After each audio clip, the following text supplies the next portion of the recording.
Before you assume you know how this story ends, before you make a judgment about the girl with tears streaming down her face, you need to understand one thing. You are about to witness a single second that changed everything. This isn't just a story about a fight. It's about a trap that was set for the wrong person, and the stunning moment it snapped shut. If you're ready for a story about the quietest people having the loudest power, consider subscribing. We explore tales of unexpected turns and the moments that define us, and you won't want to miss what happens next. The air in the traditional dojo was thick, heavy with the scent of aged tatami mats and the sharp, clean odor of polished wood. Sunlight streamed in through the large windows, casting long, dramatic shadows and illuminating dust motes, dancing in a silence that was usually reserved for meditation and focus. It was a place of order, of discipline, a sanctuary built on respect. The wooden walls had witnessed years of struggle, not of violence, but of self-improvement. But on this afternoon, that sanctity was being violently broken. The students seated along the wall, a mix of white gi and casual clothes, were frozen, a silent audience to a play they never auditioned for. Their eyes were wide, their postures rigid, a collective wince held in their throats. They were looking at the center of the room, at the two figures standing under the harsh, revealing daylight. One was a boy, tall and broad-shouldered, encased in a blue and yellow varsity jacket that screamed of a status he clearly felt entitled to. His name was Kyle, and in the ecosystem of this high school, he was an apex predator. His short brown hair was perfectly messy, and his face was contorted into a mask of cruel amusement, his mouth open in a big, mocking laugh that echoed too loud in the quiet space. His right hand was clenched, not into a fist, but into a grip, his fingers tightly wadded into the collar of a girl's white, cropped shirt. The fabric strained, the hanging threads from its deliberate rips trembling with the force of his hold. He was pulling her forward off balance, using his size and his presence to dominate the space around her, to dominate her. And then there was her. She was shorter, smaller, her frame seeming to disappear in his shadow. Her name was Alara, and she was new, a fact that had painted a target on her back from the moment she'd walked through the school doors 2 weeks ago. Her hair was pulled into two tight, practical braids, but now they framed a face wet with tears. They weren't the quiet, pretty tears of a movie scene. They were messy, real tears of humiliation and a shock that was rapidly curdling into something else. Her body was slightly pulled forward by Kyle's grip, a marionette with its strings yanked by a cruel hand. But her feet, if you looked closely, were planted. They weren't shuffling backwards. They were grounded. This small detail was lost on everyone, especially on Kyle, who saw only what he wanted to see the victim. He had been circling her for days, a shark smelling blood in the water. She was quiet, she kept to herself, she didn't have a friend group to shield her. She was perfect. Today, in the dojo after school, a space she had likely sought out for peace, he had finally pounced. The excuse was trivial. She was in his way, blocking his path to his friends. He'd told her to move, and when she had paused, looking at him with a quiet confusion that he mistook for defiance, his pride had ignited. The confrontation had escalated, his voice getting louder, more aggressive, spitting words about newbies needing to learn their place, until it culminated in this single, physical act of grabbing her, of asserting his control in the one place where control was supposed to be sacred. "Come on, new girl." Kyle sneered, his voice a low, taunting drawl that cut through the silence. "What's the matter? Cat got your tongue? Or are you just stupid?" His friends, a couple of guys loitering near the door, chuckled nervously, but the main audience, the seated students, remained silent. One girl in the back, her face pale, had her phone out, discreetly filming. She probably told herself it was for evidence, for later, but in the moment, it felt like bearing witness to a car crash in slow motion. Alara didn't answer him. Her sad expression, the tears, they seemed to be her only response. Kyle mistook this for surrender. He leaned in closer, his face inches from hers, his breath hot against her skin. "You think crying is going to help you? This is what happens when you don't listen." He gave her collar another sharp jerk for emphasis. It was the ultimate power play, a public shaming designed to break her spirit, to establish the pecking order for the rest of the year. He was the king, and she was the peasant who needed to learn her place. The varsity jacket was his crown, his laughter his scepter. He was utterly, completely confident. And that was his first and most fatal mistake. What Kyle didn't see, what none of them truly saw, was the shift happening behind the tears. The initial shock of his assault had triggered the waterworks, a raw human reaction to violation. But as the seconds ticked by, something else was rising to the surface. Each tear that fell seemed to wash away a layer of fear, revealing a cold, hard core of something else entirely. It was like watching ice form over a turbulent lake. The surface was still in turmoil, but beneath it, a profound stillness was taking hold. Her mind, trained through years of a life they couldn't imagine, was compartmentalizing the emotion, filing it away, and accessing a different part of itself entirely. A part that knew about pressure. A part that knew about leverage. A part that knew how to end things. Her grandfather's voice, calm and steady, echoed in a deep chamber of her memory. The storm does not fight the mountain. It simply passes over it. Be the mountain, Elara, until you must be the storm. The dojo itself seemed to hold its breath. The sunlight felt colder. The silence was no longer passive. It was anticipatory, a physical pressure on the eardrums. Kyle, emboldened by her silence and the perceived victory, made his final error in judgment. With a final, contemptuous laugh, he released her collar with a shove, intending to send her stumbling back, a final punctuation mark on his dominance. But as he let go his other hand, his right came up. It was a casual, almost reflexive act of further humiliation. A light, open-handed punch aimed at her shoulder, a dismissive tap to show how little he thought of her. It wasn't meant to seriously injure, it was meant to degrade. "Now get out of my way," he grunted. The touch of his hand on her shoulder was the trigger. It was the line that, in her world, could not be crossed. The verbal taunts were one thing. The grabbing of her collar was another. But a strike, however pathetic, was a declaration of physical conflict, and her body knew only one response to that. It was as if a switch was flipped. The crying stopped instantly. The sadness in Alara's eyes evaporated, replaced by a focus so intense it was terrifying. The girl who had been there a nanosecond before was gone. In her place stood something else, something ancient and precise. Time seemed to warp, to slow down into a series of crystalline, fluid motions. As Kyle's arm extended in that pathetic punch, Alara's body moved without conscious thought. It was muscle memory, a dance she had learned 1,000 times over in her grandfather's dojo back in Okinawa, a place of sweltering heat and strict tradition. She didn't step back, she stepped in. Her left forearm came up in a sharp, rising arc, a movement called age uke, deflecting his wrist inward, breaking the line of his force. It wasn't a block, it was a redirect. His own momentum was now working against him, pulling him forward, off balance. His chest was exposed, his body wide open. The entire dojo saw the confusion dawn on his face. The first flicker of something that wasn't arrogance. It was the dawning, horrifying realization that the ground beneath his feet was not as solid as he thought. It was in that split second, in the void of his confusion, that Alara ended it. Her right hand did not form a fist. It did not ball up like his had. It stayed open, her fingers together, rigid as a shovel. It was not a brawler's punch. It was a tool, a shote or palm heel strike. Pivoting on the ball of her back foot, channeling the power not just from her arm, but from her hips, her core, the very ground beneath her, she drove the heel of her palm upward in a short, devastatingly powerful strike. It was less than 6 inches of travel, but it carried the condensed force of her entire body, a lifetime of discipline focused into a single point. It connected with the tip of his chin, with a sound that was not a loud crack, but a dense, sickening thud. It was the sound of a melon being hit with a sledgehammer. It was the sound of a circuit breaker popping.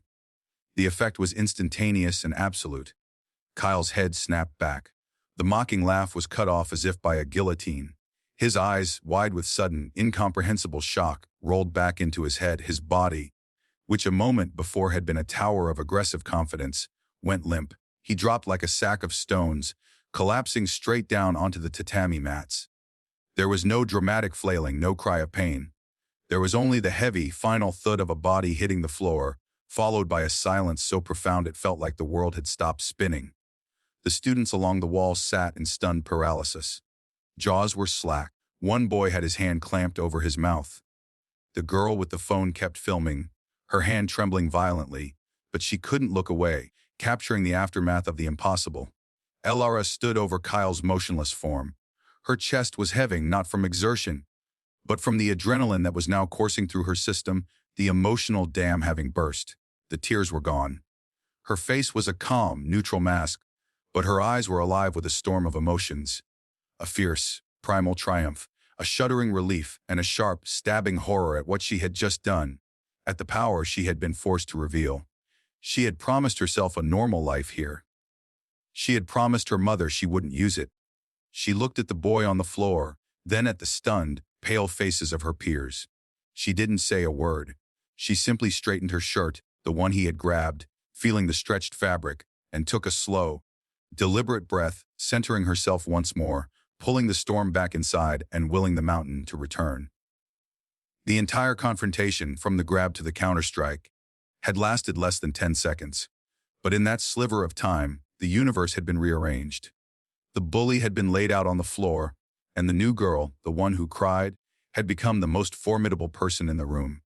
The aftermath was a quiet chaos. Someone finally gasped. A murmur rippled through the seated students, a wave of disbelief. Someone ran to get the sensei who had been in his office. The girl who was filming finally lowered her phone, her face ashen as if she had seen a ghost. Kyle began to stir, groaning, a pool of confusion and shame slowly filling the void where his consciousness had been. He didn't understand what had happened. One moment he was on top of the world. The next he was on the floor, his jaw screaming with a deep, resonant pain, his head swimming as if filled with fog. He tried to push himself up, but his arms were weak, rubbery. He looked up and saw Elora looking down at him. There was no gloating in her expression. There was no smile. There was only a quiet, unshakable certainty, a deep knowing that seemed to look right through him. It was that, more than the physical blow, that truly broke him. The sensei arrived, his face a grim mask as he took in the scene. The boy on the floor, the girl standing tall, the silent, terrified audience. He didn't yell. He didn't panic. He looked at Alara and then at Kyle, and a deep, profound sadness filled his eyes. He knew. He had seen students like Alara before. He knelt by Kyle, checking his pulse, gently tilting his head, his trained eyes assessing the damage. But his attention was on her. "Lara," he said, his voice calm but firm, carrying an unspoken understanding. "My office. Now." The story, of course, did not end in the dojo. The video, shaky and raw, found its way onto social media. It went viral, as these things do. At first, the comments were what you'd expect. "Omji, she destroyed him. That was so satisfying. Justice served cold." But as the video spread, the narrative began to deepen, to splinter. People started asking questions. Who was she? Where did she learn to do that? The school administration got involved. There were meetings, tense discussions of suspension, of self-defense, of proportionality. Was the force excessive? Kyle, humiliated and physically bruised, his jaw swollen and tender for a week, became a pariah but also a victim in the eyes of some parents and a few online commentators who argued she should have just walked away. His friends abandoned him, not out of moral outrage, but out of social self-preservation. The varsity jacket no longer felt like a crown.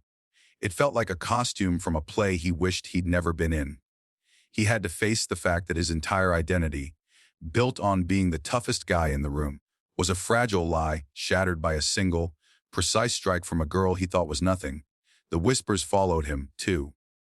That's the guy who got knocked out by the new girl. He eventually transferred to another school, a ghost of his former self, forever haunted by the memory of that day. But the real story was Alara's. The forced meeting with the principal, the questions from her worried, frantic parents, the constant whispers and stares that followed her in the hallways. It was a different kind of gauntlet, a trial by public opinion and bureaucratic procedure. Through it all, she remained quiet, but no one mistook her quietness for weakness anymore. They saw the calm focus in her eyes, the straightness of her back, and they gave her a wide berth. The truth about her slowly trickled out, not from her, but from the sensei who defended her vehemently to the school board. Alara had grown up in a family of martial artists. Her grandfather was a renowned master of Okinawan karate who had run a famous dojo in Japan. She hadn't just taken a few classes, she had been immersed in the art since she could walk. It wasn't a hobby, it was her heritage, her second language, a fundamental part of who she was. They had moved to this new town for a fresh start after her grandfather's passing, and she had wanted to leave that part of her life behind, to try being a normal American girl. She had wanted to hide her power, to blend in. Kyle had ripped that anonymity away from her. He had forced the tiger to show its teeth. In the end, there were no major suspensions. The school, swayed by the clear evidence of provocation, the multiple witness statements, and the passionate testimony of the sensei about the principles of self-defense in martial arts, ruled it a clear case of self-defense. Elara returned to her classes, a quiet, solitary figure, but now with a legendary, almost mythical aura. Girls who had been too scared to talk to her before started tentatively asking her questions between classes. They didn't just want to know about the fight. They wanted to know how she found the strength to stand her ground, how she remained so calm. She never bragged. She never smiled about it. To her, it was a burden as much as it was a power. She had learned the hardest lesson a person with power can learn, that using it has consequences, that it changes how people see you, and that sometimes the strongest thing you can do is walk away, but sometimes walking away isn't an option. The sensei, after the school's decision, pulled her aside. "You did what you were trained to do," he said quietly. "You stopped the threat, nothing more. Do not carry shame for that, but remember, a true master seeks to avoid the fight. Now, everyone knows you are a master. Use that knowledge wisely." The story became a permanent part of the school's folklore, a cautionary tale told in hushed tones in the cafeteria and the locker rooms for years to come. Don't judge a book by its cover. The quiet ones are the ones you have to watch out for. But it was more than that. It was a story about the poison of arrogance and the stunning power of disciplined strength. It was about a girl who cried not because she was weak, but because she was human, and a boy who laughed because he was insecure, and the single, decisive moment that inverted their entire worlds. The dojo was cleaned, the mats swept. The sunlight continued to stream through the windows. But nothing in that school was ever the same again. The echo of that one counterstrike, the one that ended it all, lingered in the air, a permanent reminder that respect is not given through fear, but earned through conduct, and that every predator eventually meets a bigger fish. Elara eventually found a small, steadfast group of friends who valued her for her quiet strength, not her viral fame. And though she never again had to use her skills in that way, she walked the halls with a new, unshakable confidence, a living testament to the idea that the most powerful storms often begin in the deepest silence. This story of a single, life-altering moment was born from a simple, brutal act of bullying, but it unfolded into something far more profound about the hidden strength within us all. It makes you wonder about the quiet people you pass every day and what storms they are capable of weathering. It was a story that resonated because it was about justice, but a complicated, emotional justice.